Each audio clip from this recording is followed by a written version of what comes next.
Church po ba kayo? Meron dito. Maraming missionary. Kung mapo namin yung mga Amerikanong mga nakaniktay, sila yung mga kasama namin. Yung binabahagi namin yung isa. Actually po, bilib na bilib ako sa mga yon. Kasi di ba naka-necktie.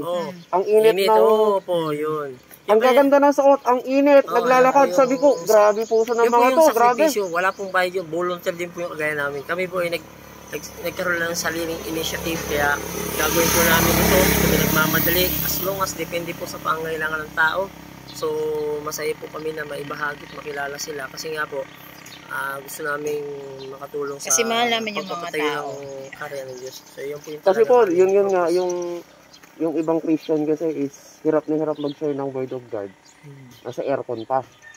Itong mga binabanggit nyo, nakasamahan nyo, nasa init, umulan, umaraw, naglalakad. Sabi ko, grabe talaga, grabe, bilib na bilib ako. May appointment sila, sir, kaya lumaglalakad sila. May pupuntahan sila, may tuturuan sila. Pag i-approach lang po natin sila.